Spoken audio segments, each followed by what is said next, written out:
Students, hello. आज का topic मेरा रेट ऑफ इंटरेस्ट डिटर्मिनेशन पे रहेगा। इसमें स्पेसिफिकली जो केन्स की लिक्विडिटी प्रेफरेंस थ्योरी है, इसको आज हम डिस्कस करेंगे। इस चैप्टर में basically rate of interest determination का मुद्दा रहता है, जिसमें 4 थ्योरीज डिस्कस की गई हैं। पहले नंबर पे classical theory of interest rate determination है। दूसरी न्यू क्लासिकल थ्योरी है, जिसको कि लोनेबल फंड्स थ्योरी के नाम से भी हम जानते हैं। और तीसरी थ्योरी लिक्विडिटी प्रेफरेंस थ्योरी है, जो आज का मेन मुद्दा रहेगा।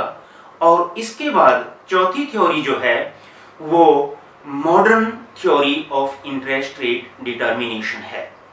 बेसिकली इन सभी थ्योरीज में 2 प्रकार के फैक्टर्स को लेकर के इंटरेस्ट रेट डिटरमिन करने की कोशिश की गई है। कुछ थ्योरीज हैं जो रियल फैक्टर्स को ही ज़्यादा इंपॉर्टेंस देती हैं, और दूसरी तरफ कोई थ्योरी है जो मॉनेटरी फैक्टर्स को ज़्यादा इंपॉर्टेंस देती हैं। और कुछ थ्योरीज दोनों फैक्टर्स को लेकर के रेट ऑफ इंटरेस्ट को डिटरमिन करने की कोशिश करती हैं। जैसे फॉर एग्जांपल पहली थ्योरी जो कि क्लासिकल थ्योरी है, वो ओनली रियल फैक्टर्स को लेकर के रेट ऑफ इंटरेस्ट को डिटरमिन करती है, जिसमें कि सेविंग एंड इन्वेस्टमेंट 2 फैक्टर्स लिए गए हैं। वहां पे कैपिटल की डिमांड एंड कैपिटल की सप्लाई के द्वारा रेट ऑफ इंटरेस्ट डिटरमिन किया जाता है। जबकि सेकंड नंबर पे जो थ्योरी है वो लोनेबल फंड्स थ्योरी है, जिसमें कि मॉनेटरी फैक्टर्स को लेकर के रेट ऑफ इंटरेस्ट डिटरमिन किया जाता है, साथ में रियल फैक्टर्स को भी लिया गया है, जिसमें कि बताया जाता है कि रेट ऑफ इंटरेस्ट डिटरमिन जो होगा वो लोनेबल फंड्स की डिमांड एंड सप्लाई दोनों से होगा। इसी प्रकार से जो कि लिक्विडिटी प्रेफरेंस थ्योरी आज का मेन मुद्दा है, इसमें ओनली मॉनेटरी फैक्टर्स को लेकर के रेट ऑफ इंटरेस्ट डिटरमिन किया गया है, जिसको हम डिटेल में अभी डिस्कस करने जा रहे हैं। लेकिन इसके बाद की जो थ्योरी है मॉडर्न थ्योरी, उसमें real factors and monetary factors दोनों फैक्टर्स को लेकर के रेट ऑफ इंटरेस्ट डिटरमिन किया गया है। वहां पे IS एंड LM कर्व्स की हेल्प ली गई है। अब हम स्पेसिफिकली इस थ्योरी पे आते हैं जो कि केन के द्वारा प्रोपाउंडेड है। ये लिक्विडिटी प्रेफरेंस थ्योरी के नाम से जानी जाती है। ये थ्योरी में केन्स ने रेट ऑफ इंटरेस्ट डिटरमिन करने के लिए मनी की डिमांड एंड मनी की सप्लाई की हेल्प ली है, और उन्होंने बिल्कुल स्ट्रेट फॉरवर्ड ये माना है कि जो रेट ऑफ इंटरेस्ट है वो प्योरली मॉनेटरी फिनोमिनन है, यानी कि मॉनेटरी फैक्टर्स के द्वारा डिटरमिन होता है। थ्योरी की एक्सप्लेनेशन को 2 पार्ट्स में बांट लें, एक डिमांड फॉर मनी और दूसरा सप्लाई ऑफ मनी। और पहला हेडिंग डिमांड फॉर मनी का ले लें। डिमांड फॉर मनी में सबसे पहले ये क्लियर कर लें कि डिमांड फॉर मनी से केन्स का क्या अभिप्राय है। बेसिकली चाहे कोई इंडिविजुअल है या कोई बिजनेस फर्म है, वो अपने वेल्थ को 2 फॉर्म में रख सकते हैं। या तो वो कैश की फॉर्म में अपने पास रखें, या फिर वो कहीं इन्वेस्ट कर दें, जैसे कि गवर्नमेंट सिक्योरिटीज में इन्वेस्ट कर सकते हैं, या बॉन्ड्स में, डिबेंचर्स में इन्वेस्ट कर सकते हैं। लेकिन यदि वो सिक्योरिटीज में इन्वेस्ट करते हैं, बॉन्ड्स या डिबेंचर्स में इन्वेस्ट करते हैं, तो फिर जब कभी उनको अपने पर्पसेस के लिए कैश मनी चाहिए होगी, तो कई प्रकार की इनकन्वीनियंसेस बेयर करनी पड़ेंगी, और उसमें अनसर्टेनिटीज भी शामिल होती हैं। इसलिए ज़्यादातर केसेस में देखा गया है कि इंडिविजुअल्स भी और फर्म्स भी, हर कोई अपने पास मनी का कुछ हिस्सा कैश फॉर्म में अपने पास रखना चाहता है, यानी कि वो लिक्विडिटी के लिए प्रेफरेंस रखता है, बेसिकली इसी को डिमांड फॉर मनी कहा गया है। डिमांड फॉर मनी को 3 पार्ट्स में डिवाइड कर लें, क्योंकि बेसिकली जो डिमांड फॉर मनी है वो 3 मोटिव्स के लिए की जाती है। Number 1, demand for money for transaction motive, 2, demand for money for precautionary motive, and 3, demand for money for speculative motive. अब पहले पार्ट पे आ जाएं, demand for money for transaction motive. In fact 2 income receipts में क्योंकि टाइम गैप होता है, इसलिए day to day transactions को परफॉर्म करने के लिए कुछ मनी हर हाउस होल्ड में चाहिए उन ट्रांजैक्शंस को पूरा करने के लिए। इसलिए मनी कुछ कैश फॉर्म में अपने पास रखी जाती है। अब सवाल पैदा ये होता है कि इसके लिए मनी कितनी रखी जाएगी। ये बेसिकली कई फैक्टर्स पे डिपेंड करता है, लेकिन केन्स ने जो ज़्यादा इंपॉर्टेंट माना वो इनकम लेवल को माना और दोनों में पॉजिटिव रिलेशन बताया। यानी कि वो कहना चाहते हैं कि जो डिमांड फॉर मनी है ट्रांजैक्शन पर्पस के लिए वो कितनी रखी जाएगी, वो इस बात पे डिपेंड करता है कि इनकम लेवल कितना है। यदि इनकम लेवल ज़्यादा होगा तो इस पर्पस के लिए डिमांड फॉर मनी ज़्यादा होगी, और यदि इनकम लेवल कम है तो डिमांड फॉर मनी भी कम की जाएगी। इसी प्रकार से जो दूसरा मोटिव है प्रिकॉशनरी मोटिव, इस मोटिव में मनी की डिमांड अगेन इनकम लेवल पे डिपेंड करती है। बेसिकली यहाँ पे जो पर्पस है, चूंकि फ्यूचर अनसर्टेन है और फ्यूचर की अनसर्टेनिटीज को मीट करने के लिए, एक्जिजेंसीज को मीट करने के लिए कुछ पैसा अपने पास रखना होता है हर फैमिली में, और इस प्रकार से जो मनी हम इन एक्जिजेंसीज को मीट करने के लिए, जैसे कि कोई अनएम्प्लॉयमेंट की प्रॉब्लम फ्यूचर में आ सकती है या कोई इलनेस की समस्या आ सकती है, इसी प्रकार की जो समस्याएं हैं उनको मीट करने के लिए जो कैश मनी हम अपने पास रखते हैं, यही डिमांड फॉर मनी है प्रिकॉशनरी मोटिव के लिए। इस पर्पस के लिए कितनी मनी रखी जाएगी ये केन्स अगेन मानते हैं कि इनकम लेवल पे डिपेंड करता है, और ये पॉजिटिवली डिपेंड करती है, जिसका मीनिंग ये हुआ कि यदि इनकम लेवल कम है तो इस पर्पस के लिए मनी की डिमांड कम की जाएगी, और यदि इनकम लेवल ज्यादा है तो इस पर्पस के लिए मनी की डिमांड ज्यादा की जाएगी। अब यदि दोनों पर्पसेस को देखें तो अल्टीमेटली हम ये देखते हैं कि दोनों मोटिव्स के लिए demand for money income level पे डिपेंड करती है और पॉजिटिवली डिपेंड करती है। इनको फिर डायग्राम में इकट्ठे हैंडल किया जाएगा। अब तीसरा जो मोटिव है वो स्पेक्युलेटिव मोटिव है डिमांड फॉर मनी का। यहाँ पे चूंकि रेट ऑफ इंटरेस्ट में फ्यूचर में चेंजेस हो सकते हैं, अब यदि at present rate of interest कम है तो फिर कोई इंडिविजुअल जो कि मार्केट का जानकार है और ये होप करता है कि आने वाले समय में रेट ऑफ इंटरेस्ट बढ़ेगा, तो फिर वो एट प्रेजेंट इस करंट रेट ऑफ इंटरेस्ट पे ज़्यादा उधार देने में इंटरेस्ट नहीं दिखाएगा और वो कैश मनी अपने पास ज़्यादा रखेगा, जिसको हम बोलेंगे कि डिमांड फॉर मनी ज़्यादा करेगा। इसका मीनिंग ये हुआ कि रेट ऑफ इंटरेस्ट जब कम होगा तो डिमांड फॉर मनी ज़्यादा की जाएगी, जबकि यदि रेट ऑफ इंटरेस्ट ज़्यादा है तो इंडिविजुअल कैश मनी को अपने पास रखने में कम इंटरेस्ट दिखाते हैं और वो उधार देने में ज़्यादा इंटरेस्ट दिखाते हैं, जिसमें कि फिर हम यूं बोलेंगे कि रेट ऑफ इंटरेस्ट ज़्यादा होने पे डिमांड फॉर मनी कम होगी। इस प्रकार से हम देखते हैं कि जो डिमांड फॉर मनी है स्पेक्युलेटिव मोटिव के लिए वो इंटरेस्ट इलास्टिक है और दोनों में नेगेटिव रिलेशन है। यानी कि यदि रेट ऑफ इंटरेस्ट कम है तो डिमांड फॉर मनी इस मोटिव के लिए ज़्यादा की जाएगी, और यदि रेट ऑफ इंटरेस्ट ज़्यादा है डिमांड फॉर मनी इस मोटिव के लिए कम की जाएगी। इस तरह से ये तीनों पार्ट्स डिस्कस करने पे डिमांड फॉर मनी वाला पार्ट कंप्लीट हो जाता है। अभी थोड़ी देर में इनको डायग्राम से क्लियर करेंगे। अब जो दूसरा पार्ट है वो सप्लाई ऑफ मनी का है। केन्स ने ये माना है कि शॉर्ट पीरियड में सप्लाई ऑफ मनी कांस्टेंट रहती है। बेसिकली सप्लाई ऑफ मनी में दो चीजें शामिल की गई हैं। Number one, money in circulation, जो पब्लिक में सर्कुलेशन में मनी होती है जिसमें कि नोट्स और कॉइन्स होते हैं, वो शामिल है मनी की सप्लाई में। और दूसरा, demand deposits with the banks.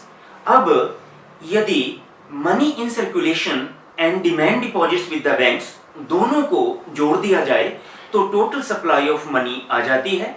और किसी भी कंट्री का जो सेंट्रल बैंक होता है वो मनी की सप्लाई को डिटरमिन करता है और शॉर्ट पीरियड में ये कांस्टेंट होती है, इसलिए इसका जो कर्व होगा वो भी कांस्टेंट होगा।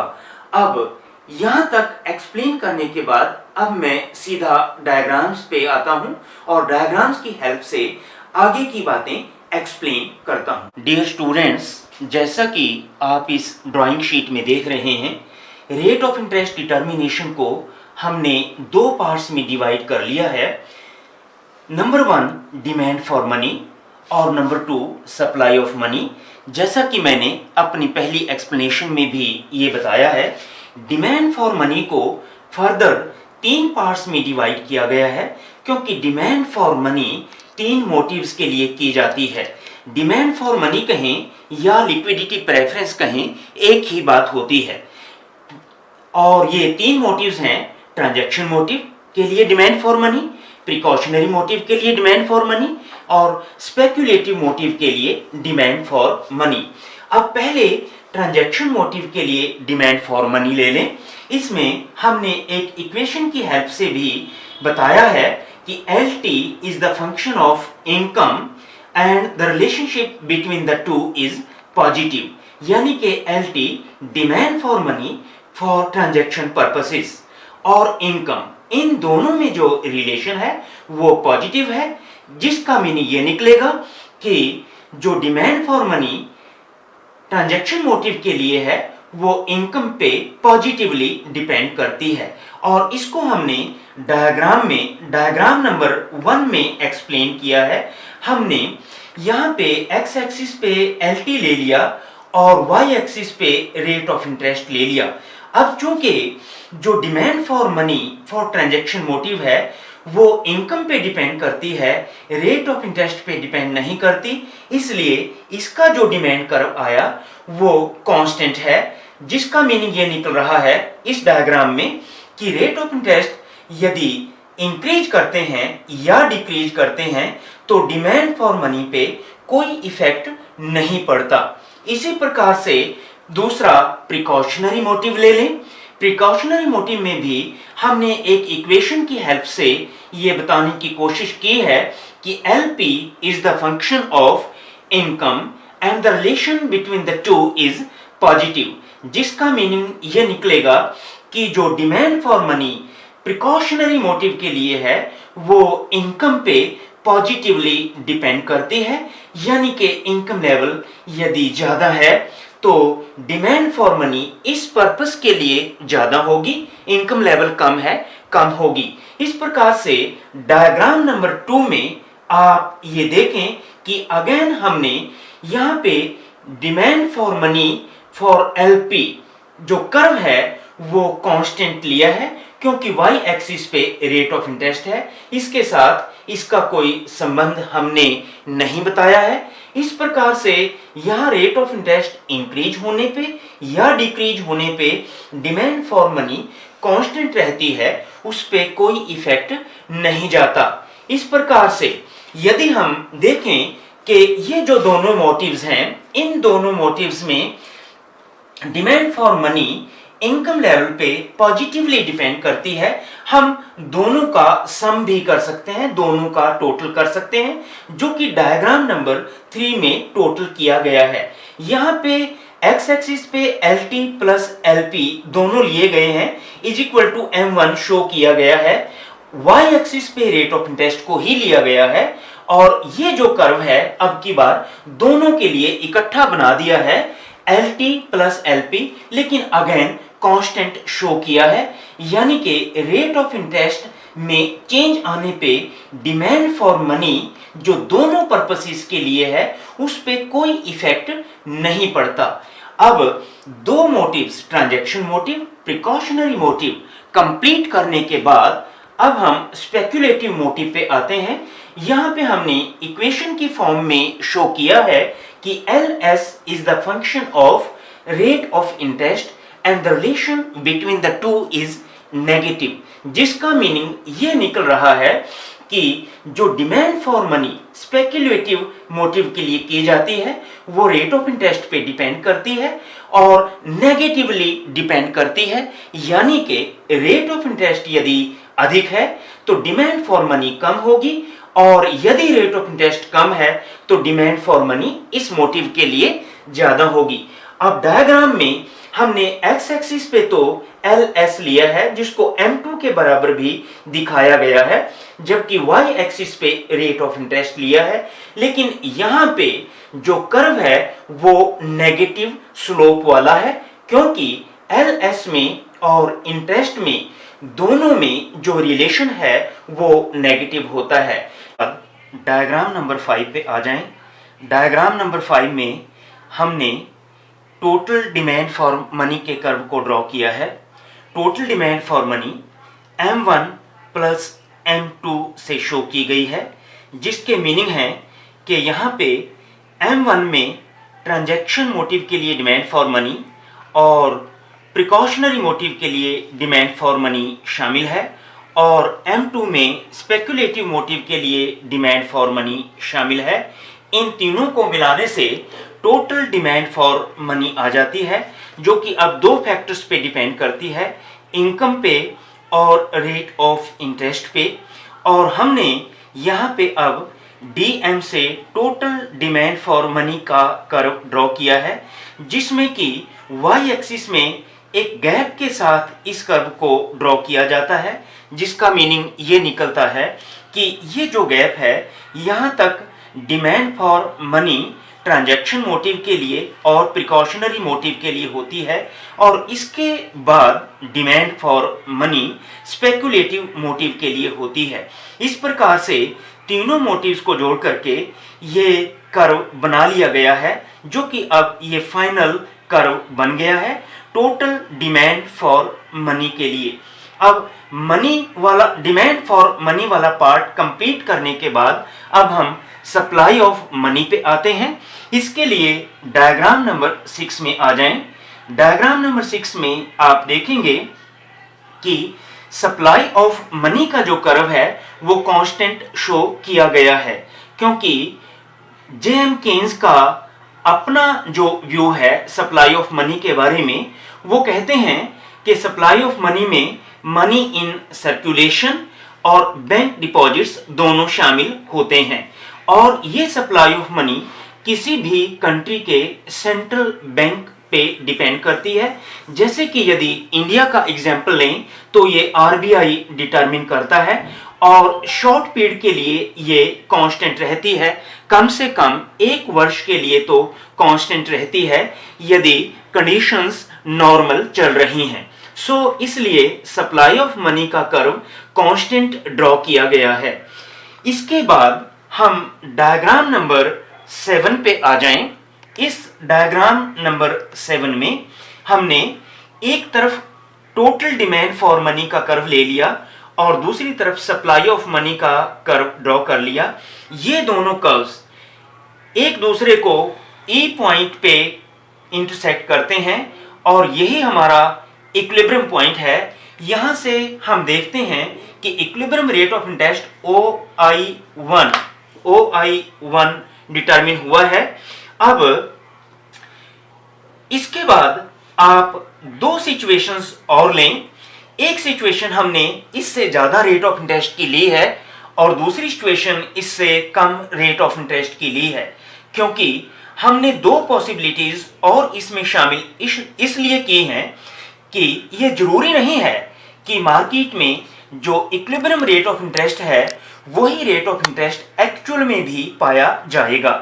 कभी कभी ये इससे ज़्यादा रेट ऑफ इंटरेस्ट जैसे कि OI2 रेट ऑफ इंटरेस्ट भी प्रिवेल कर सकता है मार्केट में, या फिर इससे कम rate of interest OI3 rate of interest prevail कर सकता है। लेकिन इन दोनों सिचुएशंस में हमने इस डायग्राम में शो किया है कि tendency equilibrium rate of interest पे आने की ही रहती है। जैसे फॉर एग्जांपल, यदि rate of interest OI2 market में प्रिवेल कर रहा है, ऐसे में demand for money and supply of money दोनों इक्वल नहीं होते हैं, बल्कि सप्लाई ऑफ मनी यहाँ पे ज्यादा है, डिमांड फॉर मनी कम है, और इस तरह से supply of money greater than demand for money की सिचुएशन पैदा हो जाती है, जो कि रेट ऑफ इंटरेस्ट को ऑटोमेटिकली डाउन करती है। इसी प्रकार से यदि रेट ऑफ इंटरेस्ट कम का एग्जांपल ले लिया जाए OI3, इस रेट ऑफ इंटरेस्ट पे आप देखते हैं कि सप्लाई ऑफ मनी I3 से लेकर के C पॉइंट तक है, जबकि डिमांड फॉर मनी I3 से लेकर D पॉइंट तक है। That means demand for money ज्यादा हो गई है ऐसी सिचुएशन में, और सप्लाई ऑफ मनी कम है, demand for money greater than supply of money. ऐसी सिचुएशन में मार्केट में ऑटोमेटिकली रेट ऑफ इंटरेस्ट के बढ़ने की टेंडेंसी पाई जाएगी। इस प्रकार से इतना समझाने के बाद ये कंप्लीट हो जाता है डिटर्मिनेशन। लेकिन यहाँ पे एक मुद्दा और भी उठाया गया है, जिसको दो पार्ट्स में बांट लिया गया है। मुद्दे ये हैं कि यदि डिमांड फॉर मनी में चेंज आए, क्या उसका effect equilibrium rate of interest पे पड़ता है। इसी प्रकार से दूसरा मुद्दा उठता है कि यदि सप्लाई ऑफ मनी में चेंज आए, क्या उसका effect equilibrium rate of interest पे पड़ता है, और आंसर यस है। लेकिन ये इफेक्ट किस प्रकार का पड़ेगा, हम ये दोनों situations diagram number 8 and diagram number 9 में क्लियर करते हैं। पहले डायग्राम नंबर 8 में आ जाएं।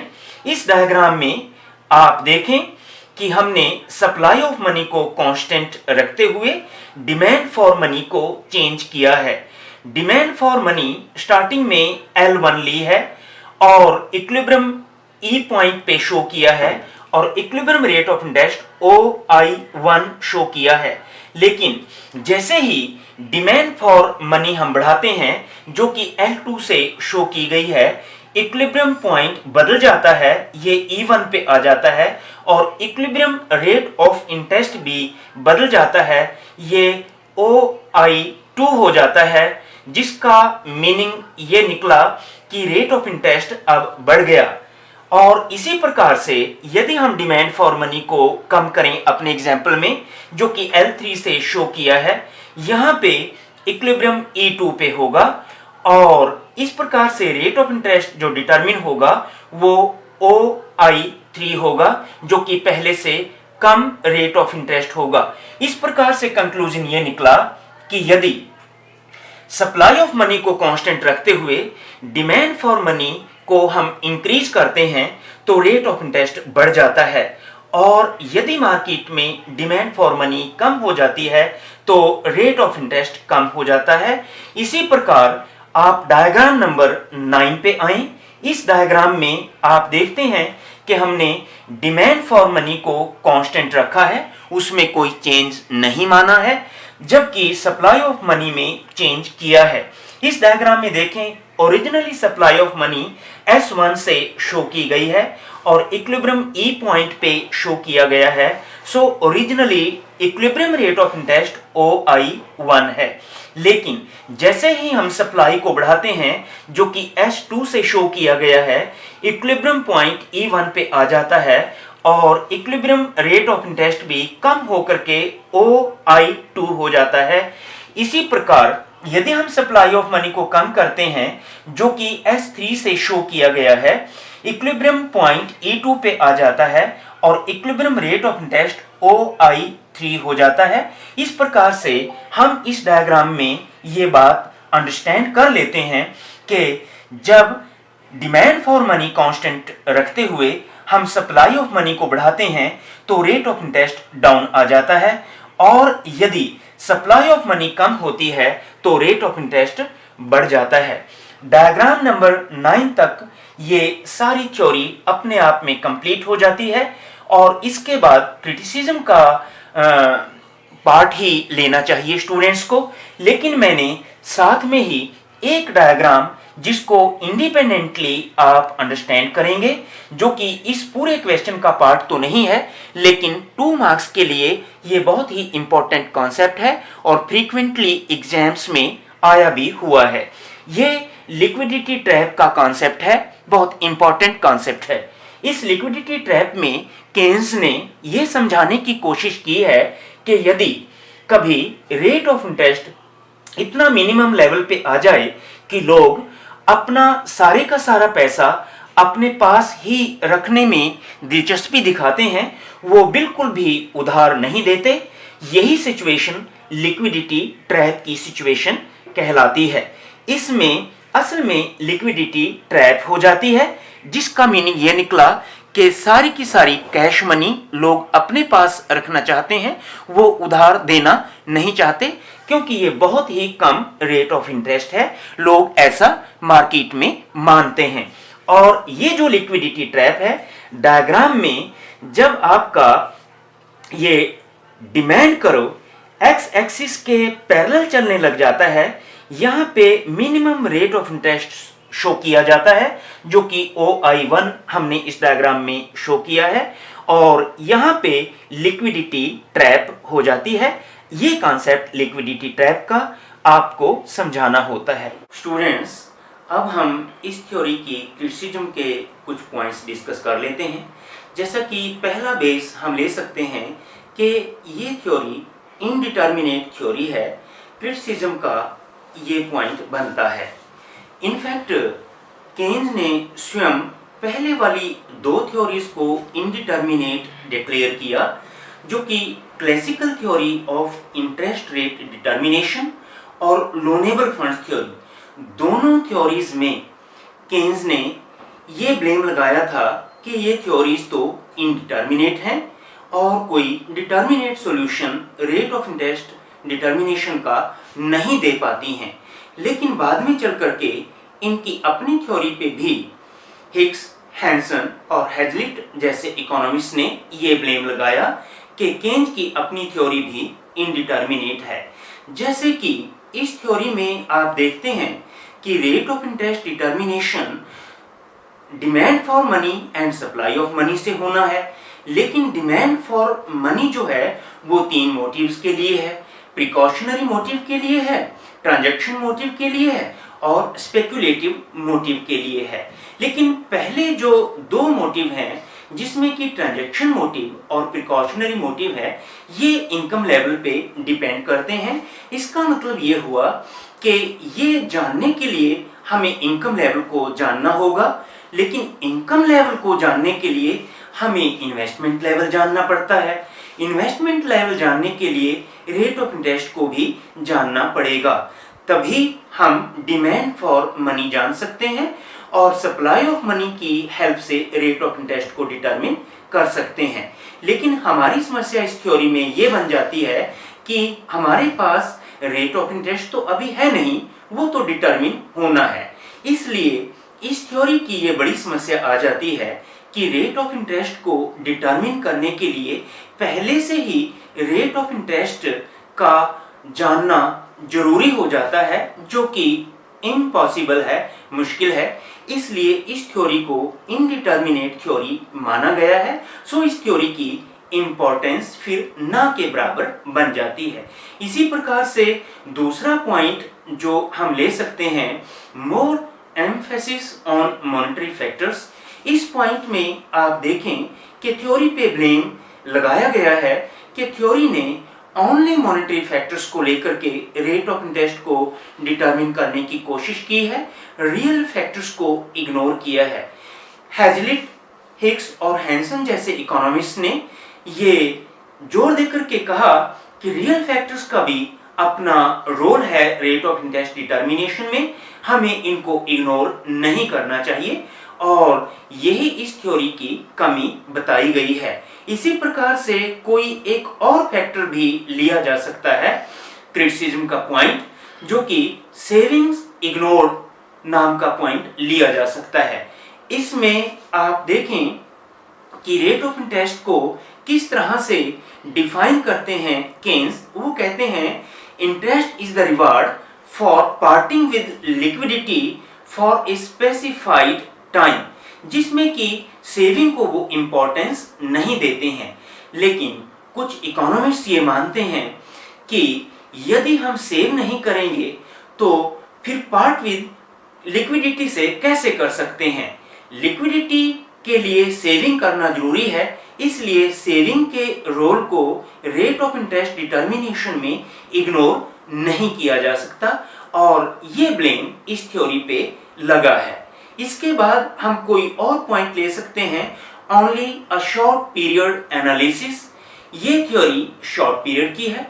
वैसे तो केन्स की सभी थ्योरीज शॉर्ट पीरियड की ही हैं, तो इस थ्योरी में ये ब्लेम लगाया गया है कि शॉर्ट पीरियड में रेट ऑफ इंटरेस्ट कैसे डिटरमिन होता है। मान लिया केन्स ने ये डिस्कस किया है, लेकिन लॉन्ग पीरियड में रेट ऑफ इंटरेस्ट डिटरमिन कैसे होगा, ऐसा कोई सॉल्यूशन अपनी इस थ्योरी में केन्स डिस्कस नहीं करते हैं। ये थ्योरी की कमी मानी गई है। इसी प्रकार से कोई नेक्स्ट पॉइंट लिया जा सकता है, थ्योरी इनकॉन्सिस्टेंट है। और इनकॉन्सिस्टेंट थ्योरी किस प्रकार से मानी गई है, जैसा कि थ्योरी में कहा भी गया है कि जब सप्लाई ऑफ मनी इंक्रीज होती है तो रेट ऑफ इंटरेस्ट कम हो जाता है, और जब सप्लाई ऑफ मनी कम होती है तो रेट ऑफ इंटरेस्ट इंक्रीज हो जाता है। अब आप देखें, डिप्रेशन के दौरान सप्लाई ऑफ मनी कम हो जाती है, लेकिन रेट ऑफ इंटरेस्ट इंक्रीज नहीं होता, एक्चुअल में कम हो जाता है। इसी प्रकार से आप देखें कि बूम पीरियड के दौरान सप्लाई ऑफ मनी बढ़ जाती है, जिसमें कि रेट ऑफ इंटरेस्ट कम नहीं होता बल्कि बढ़ जाता है। इन दोनों सिचुएशंस में जो रेट ऑफ इंटरेस्ट है वो जिस तरह से थ्योरी में केन्स ने समझाया है उसके विपरीत चलता है। सो थ्योरी को इस दृष्टिकोण से इनकॉन्सिस्टेंट कहा जा सकता है। इसके बाद हम कोई और पॉइंट भी ले लें, जैसे कि for example theory self contradictory भी मानी गई है।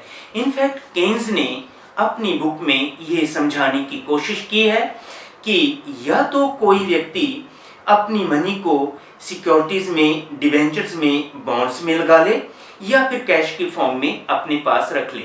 यदि वो सिक्योरिटीज में लगाता है तो कैश के फॉर्म में नहीं रख सकता, और यदि कैश के फॉर्म में रखता है तो सिक्योरिटीज में नहीं लगा सकता। लेकिन अपनी ही बुक में बाद में चल करके लास्ट फेज में फिर वो ये भी कह देते हैं कि यदि कोई व्यक्ति शॉर्ट टर्म सिक्योरिटीज में अपना पैसा लगाता है उसको दोनों फायदे मिलेंगे, थोड़ा रेट ऑफ इंटरेस्ट भी मिल जाएगा और कैश की भी उसको कोई प्रॉब्लम नहीं आएगी।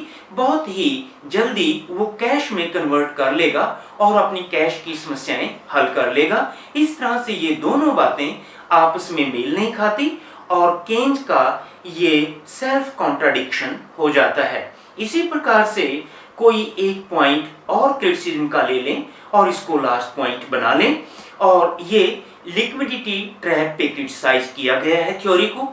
इनफैक्ट लिक्विडिटी ट्रैप में एक ऐसी सिचुएशन को बयां किया है केन्स ने जिसमें कि एक ऐसा मिनिमम रेट ऑफ इंटरेस्ट माना गया है कि जिस पे लैंडिंग जीरो हो जाती है और सारी की सारी कैश मनी लोग अपने पास रखना पसंद करते हैं।